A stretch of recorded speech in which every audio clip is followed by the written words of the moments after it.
My name's Dan Scollon. I'll be presenting Indigenous Participatory Mapping in GIS, Experience and Critique of Methods, Values, and Outcomes. And I'd like to start with an acknowledgement that the land and waters of this area were under the stewardship and sustained by Ojibwe, Ottawa, and Potawatomi peoples before colonization.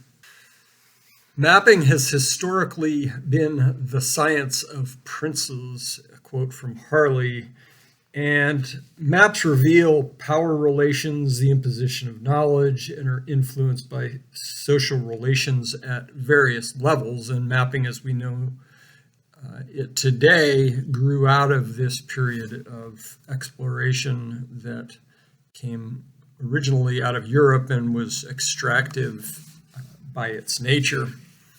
This Catawba deerskin map from the early 18th century colonial period was meant to illustrate a trade relationship, according to Max Edelson of the University of Virginia. As such, it represents social and political distance rather than geography. The organic circular forms represent native villages, and the rectilinear features at the left are colonial settlements. This batik map from Bali represents historical mapping and perception of space in Indonesia. Some interesting representations of agricultural fields and houses and what have you. We'll be focusing attention on Indonesia moving forward. By contrast, this 18th century map reflects the enclosure movement that took root in Europe around the period of the 1700s. This idea of borders and property was a model for U.S. colonies, and indeed most of the world as we know it today in some way or another is built off of this idea of drawing boundaries to delineate property ownership. The pre-Indigenous land movements of the 1970s were the origin period for participatory mapping. They developed over the ensuing decades, and in the 1990s were described as an extraordinary decade of popular participation and empowerment through map making, from Knapp and Hurley. In the decades since, tens of thousands of maps have been produced by communities all over the world. Along the way, scholars and practitioners have analyzed and critiqued the mapping processes and products, and some of that will follow in the discussion. The picture on the left is from an Indonesian participatory mapping event process that I was involved with in the mid-1990s. So this word cloud reflects the various and often overlapping approaches and objectives and ideologies. Participatory, community, indigenous, counter, and critical mapping have aspects that overlap to a certain degree, and there are elements of those that are differentiated as well. And so once again, we'll explore these in some greater detail as we progress.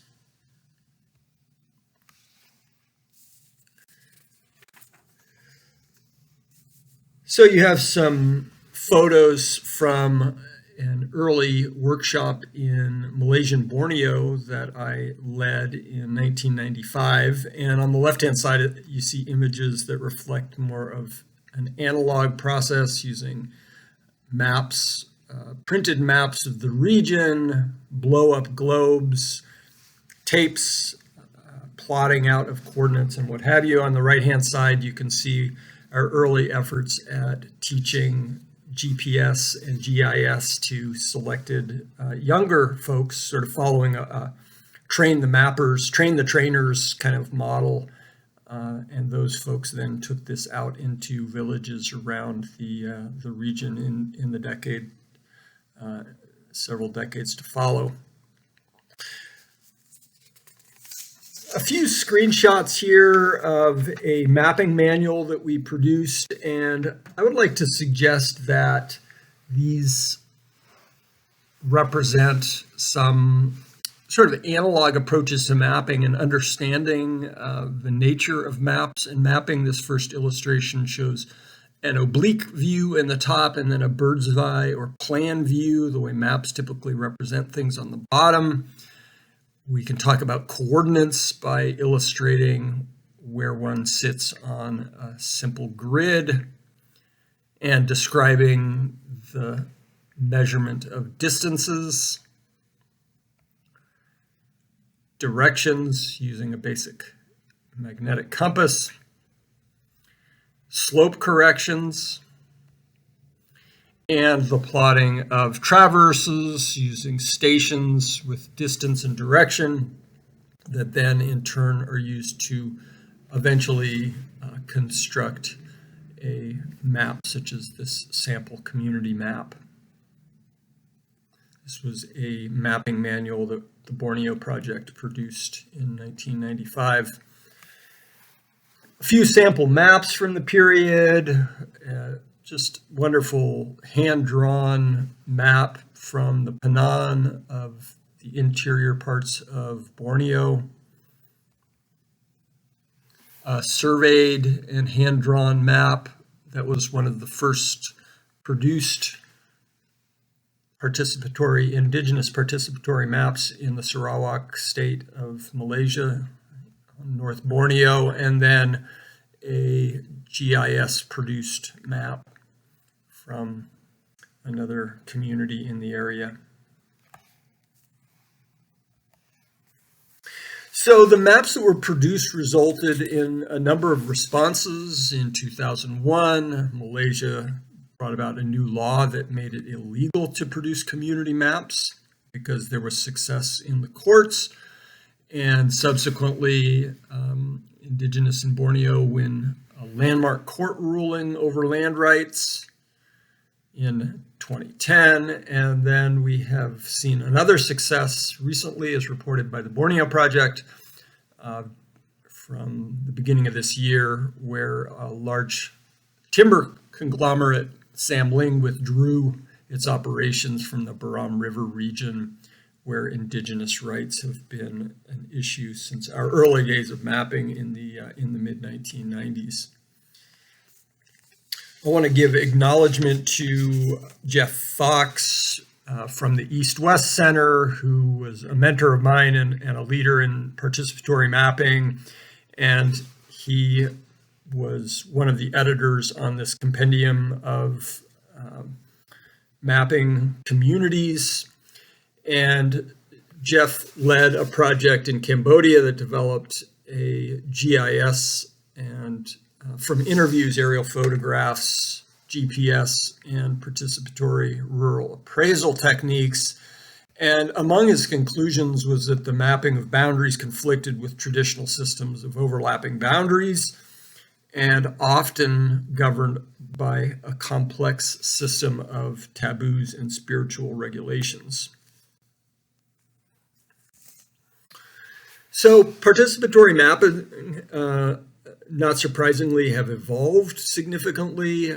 We went from a period where sketch maps using compass and tape and hand drafting were the rule, developing hard copy maps, to eventually incorporating desktop GPS, desktop GIS and handheld GPS.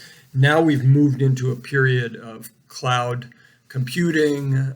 There are open source and dynamic map apps available, drones and LiDAR, and even AI have started to influence things. The availability, the ubiquitous availability of cell phones, connectivity, mobile applications have allowed for leveraging of social media and real-time data. And as time has gone on, of course, the social, political, economic, and ecological context has shifted.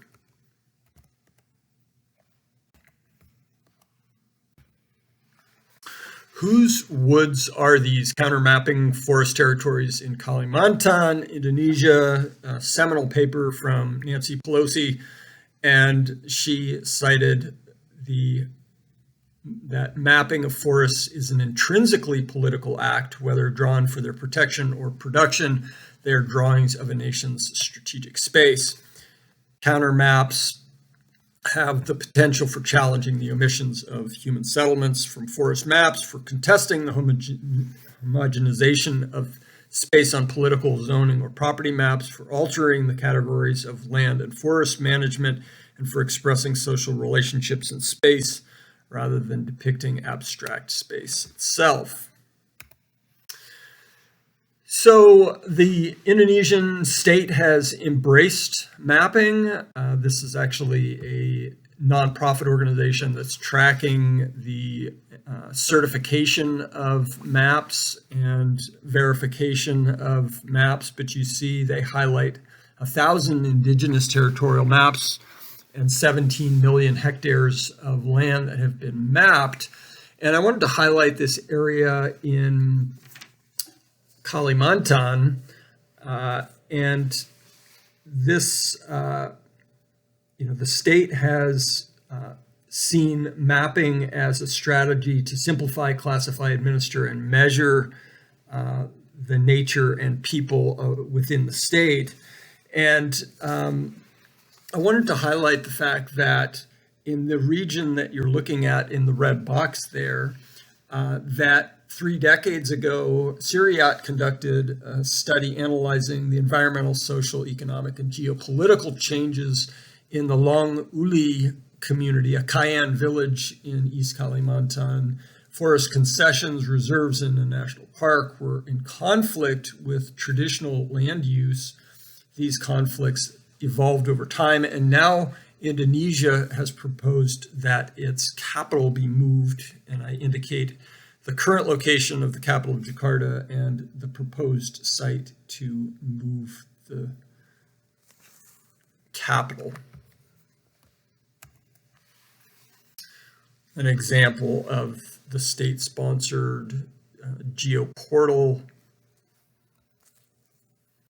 So we've got lots of examples, as I said, of maps being created across the archipelago. Many villages have taken the map or be mapped adage as their guiding principle. At the East-West Center, I worked with Micah Fisher, now at the University of Hawaii, to develop survey questions and a interview that was conducted. Fortunately, Micah is fluent in Bahasa Indonesia and got the assistance of a graduate student to conduct the survey. And some interesting insights that are highlighted here. Our fight is a data fight. QGIS will go to heaven in the future because it has helped communities so much. We do sketch and 3D maps from cardboard. That's for the elderly, but the youth use the Android and are developing their own tools, showing a more technically savvy for the younger generation. In all the villages in Indonesia, the biggest issue is the ask, there is money to participate or not. But maps can be secret. We are always working together, sharing data from the inside. And finally, we all need maps. This is just a wonderful example of a map produced in sponsorship by the Bruno Manser Funds. These are Penang villages that were mapped over a map series. You can see in the upper left. And just beautiful cartography that represents the potential of maps to be able to provide a new understanding and way for them to project their values moving forward.